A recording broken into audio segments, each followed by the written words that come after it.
A witch doctor is under house arrest after failing to resurrect a dead person. 1 in 3 vegetarians eat meat when they're drunk.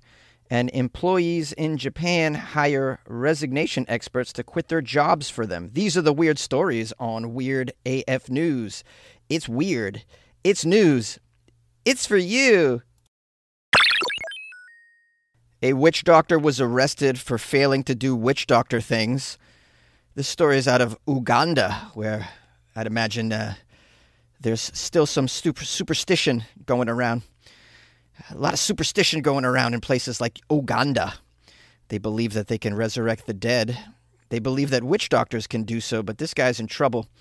This witch doctor's under house arrest for reportedly failing to resurrect a dead person in the Oweka Parish in the Nebi district. You guys know where that is, right? Now, the citizens of this, I assume, village claim that the witch doctor stopped them from burying the deceased, whose body had stayed for 3 whole days. The witch doctor promised the mourners that she would perform a miracle to resurrect their beloved one if she got some payment. Yeah, you got to pay a witch doctor fee. Obviously, they don't do this stuff for free. It's probably pretty expensive to resurrect the dead, although I believe Jesus did it for free because he's a nice guy, was a nice guy. I mean, when you stop and think about all the miracles Jesus did for free, this guy could have opened a wine business and made millions, but he didn't. He decided to do it out of the goodness of his heart because he was a great guy, a swell guy. Now, you're probably curious, what's the cost of raising your dead grandma? It's 300,000 Ugandan shillings. They're still using shillings over there. We used to use shillings here in the U.S. and even in the UK, I believe. 300,000 Ugandan shillings equates to about $80 US. That's a pretty good deal, $80. I mean, my Uber from my apartment to LAX is about 80 USD. It's nice to know that instead of going to the airport, I can resurrect my dead friends. Now, let's get back into this exciting story. We have here a witch doctor named Miss Everlyn Canaroma. She's a resident of the Zingili ward in Paeda Town Council. It's in the Zombo district. I can say Zombo. That's pretty easy. It's kind of like Zumba. The elders have fined 1 cow, 2 goats, and 420 shillings. They've fined. That's the fine for the witch doctor. Got fined a cow and 2 goats along with the shillings. Seems like a place where if you don't behave yourself, if you get too many speeding tickets, you end up losing all your farm animals. So obviously the witch doctor is in trouble. I don't know if it's because the witch doctor is a charlatan, according to the residents, or the witch doctor just waited too long, 3 days before resurrection. It doesn't even say if there was an attempt at the resurrection. Did the witch doctor try for 3 days and it just wasn't working out? I just need more information here. There's not a lot to go on here. Here's the last paragraph in this particular story. It says the resident district commissioner, Robert, which is pretty... You wouldn't expect a resident district commissioner in Uganda to be named Robert, but good old Bob says the witch doctor is going to be charged for disrupting the peace of the dead person. And it's pretty funny. Disrupting the peace of the dead person, because these dead people get annoyed real easily. You don't want to disrupt their peace. And Robert cautions the community members to avoid using witch doctors as a solution to their problems. Now, up top, it said the witch doctor was going to be on house arrest. But from what I can see, there's just going to be some charges. And the witch doctor is going to have to pay up with some shillings and some goats. I believe that every charlatan should be put on house arrest. These witch doctors, man, you know. Arrest all of the unhinged pseudo-scientist nut jobs who fail to deliver as promised, starting with those idiots that recommend drinking bleach for your problems.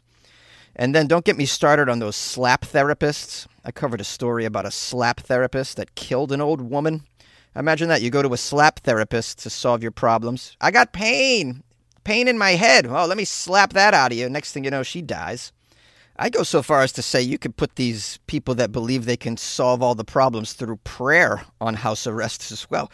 Those people that claim they can stop the volcano eruption with prayer. Yeah, maybe we ought to find them a bunch of ferrets and emus. A survey shows 1 in 3 vegetarians admit to eating meat when they're drunk. Well, you make a lot of bad decisions when you're drunk, a lot of unhealthy decisions when you're drunk. I did the opposite. I ate an Impossible Burger when I was drunk. What was I thinking? One time I got wasted and had some tofurkey. Tofurkey? Yeah, tofurkey. Can you believe it? I was out of my mind. Now, according to the new survey, some vegetarians crumble when faced with a juicy cheeseburger or a sausage after a long night of drinking. This survey of 1,789 Brits who claim to be vegetarians found that 37% of the respondents admitted to eating some meat after having a little bit too much to drink after the old pub-a-rooney. Yeah, I mean, it completely makes sense. The bottom line is chicken nugs are like crack at 4 a.m. after you drink 3 pitchers and 5 shots. Or like where I live, the smell of street tacos just wafting through the late-night streets of Los Angeles when you emerge from a bar. Back in New York City, it was street kebabs. I ate a lot of street kebabs. That good old meat on a stick with some juicy sauce. I couldn't say no to that.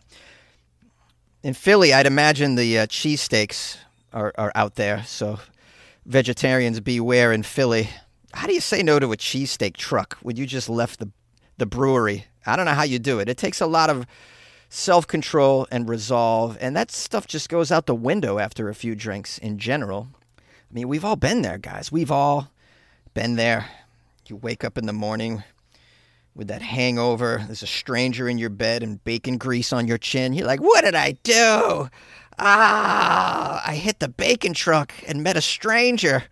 And then you got to confess to the stranger, who you really are. You're like, I'm so sorry about last night. I don't want to start this on a dishonest foot. I need to let you know, although at some point in the night you and I shared some pork, I am a vegetarian.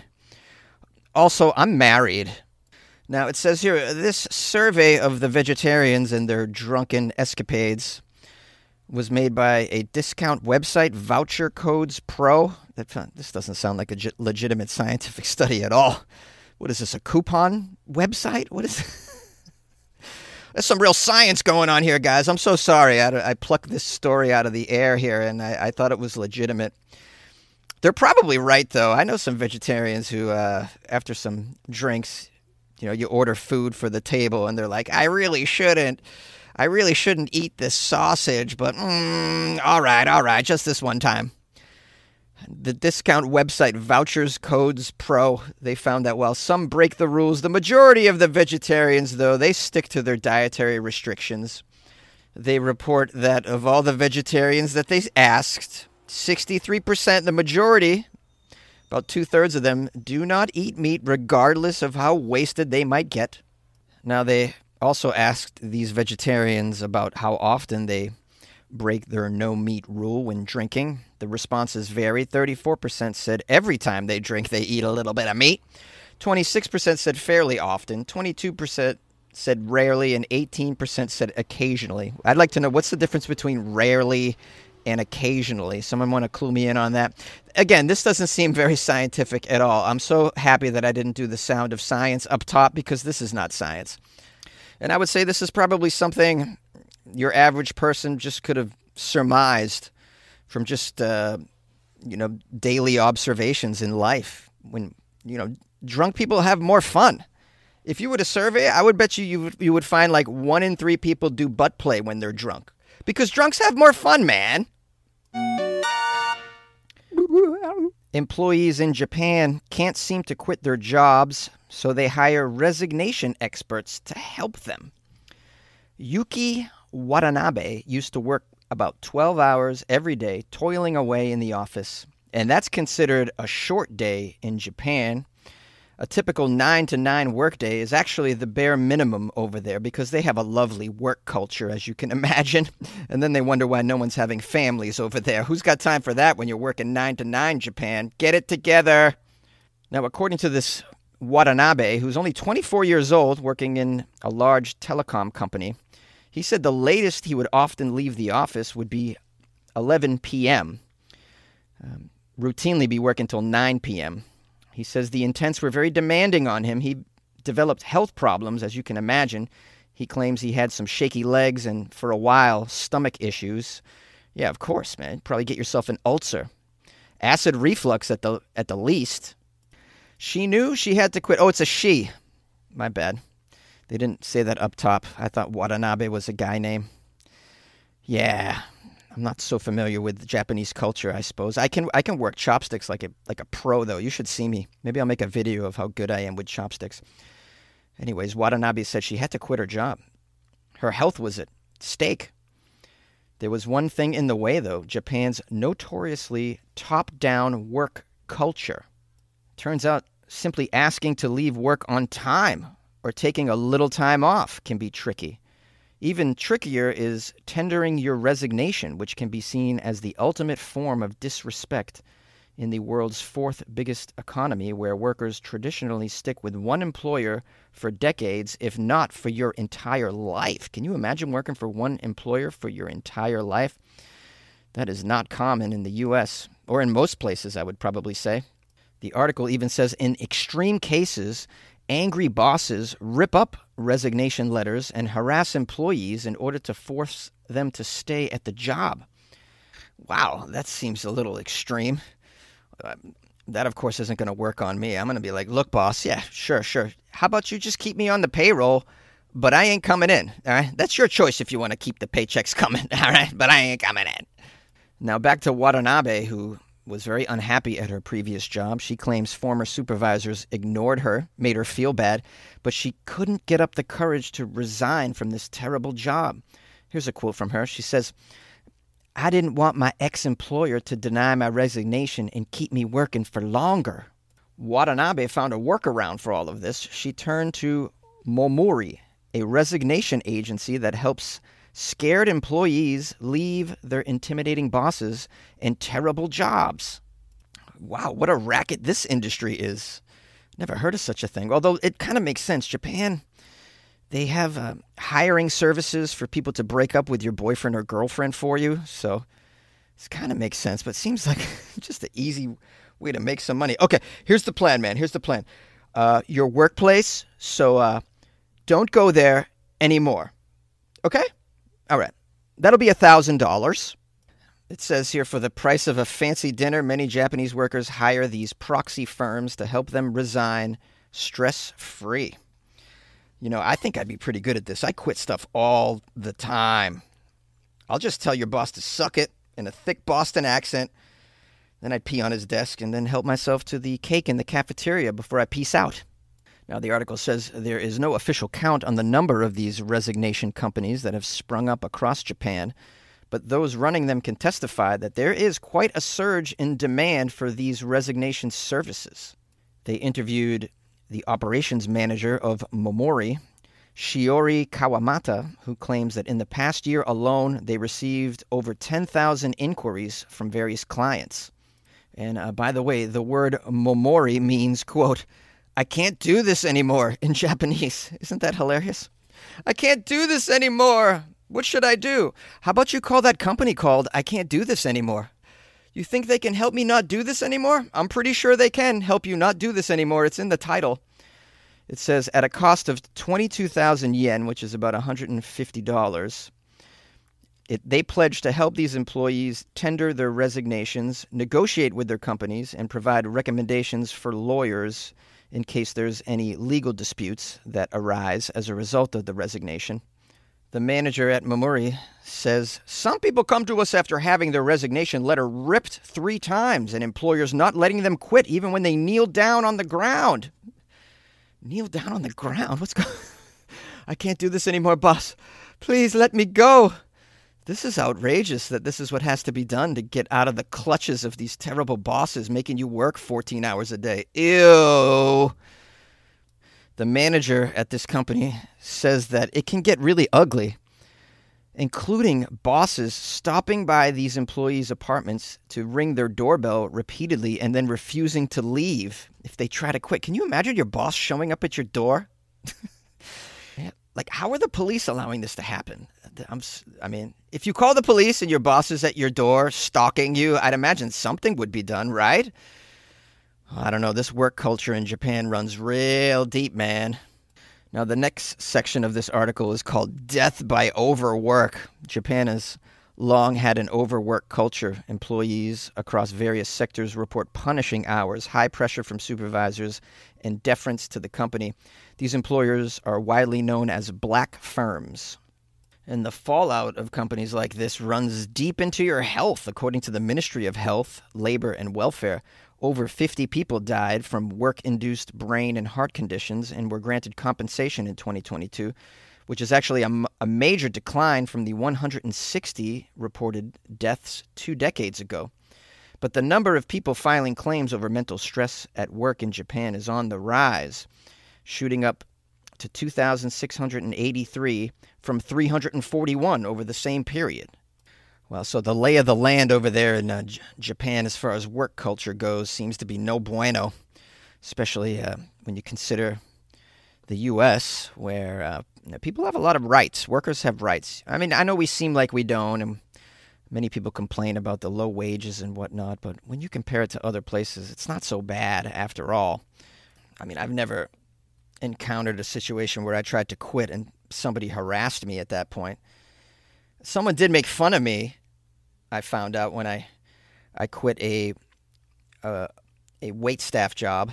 Yeah, I was working as waitstaff at a seafood restaurant in Salem, Massachusetts, and I gave a 2 weeks notice after working there about half a year. And after I left, apparently I heard the manager put my 2 weeks notice up in the office on the wall because it was handwritten, and they made fun of it because I don't know. I guess people don't really give their 2 weeks notice in that sector too often. They just like no call, no show, or they quit same day.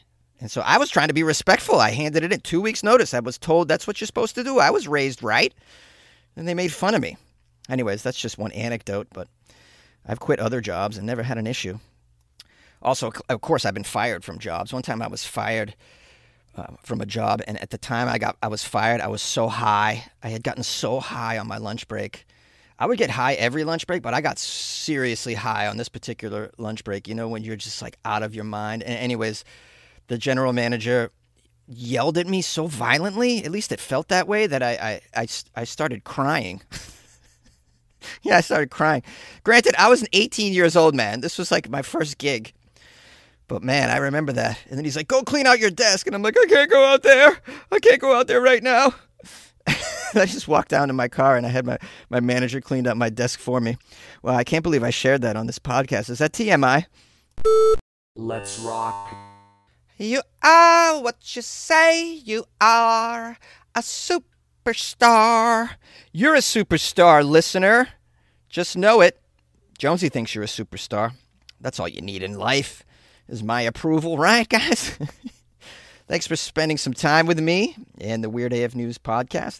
Got some exciting news. As of yesterday, I have launched the Weird AF News merch store. So now, if you've ever wanted to pick yourself up a Weird AF News t-shirt that says "Good luck with your life, man" on the back, or a coffee mug that has the Weird AF News logo on it and "Good luck with your life, man" on the back, you can now do it at my merch store. I will post a link to that in the show notes of this podcast, or you can go to weirdafnews.merchmake.com. That's merchmake.com. That's all one word. weirdafnews.merchmake.com. So pick up your Weird AF News swag at the new store. Figured I would do something like that. Shout out to my friend Dawn, a longtime fan of the show who helped set up the entire store. Yeah, she took time out of her busy schedule to help old Jonesy create this store, so she deserves accolades and she deserves thanks and praise. So let's give thanks and praise to Dawn, who lives in Jersey, South Jersey, for hooking that up. So appreciate that. The store's pretty cool. There's a few things in there: hoodie, hats, mugs, and I'm going to add some more things as we go. Just trying to figure out how to operate the merch store. There's enough in there to get you guys going, though, in case you want a little something. So check that out. And like I said, I'll put a link to that in the show notes as well. But the website, one more time, is weirdafnews.merchmake.com. And it ships, right now it ships only to the U.S. and Canada. I apologize for those of you across the pond, but I'm going to have to figure out how to get it to ship to international destinations, which I have to get into the back end and figure that out. But we'll make that happen so that you guys, no matter where you are, you can get yourself a Weird AF News mug to have your morning coffee with. Wouldn't that be lovely? Drinking out of your Weird AF News mug while listening to Weird AF News. I think that would be splendid. That's a splendid way to spend your afternoon or morning or nighttime. I don't know when you're listening to the show or drinking coffee for that matter, but that's your business. That is your business. You are in charge of your own destiny. Okay. Well, thank you. See you tomorrow. Good luck with your life, man.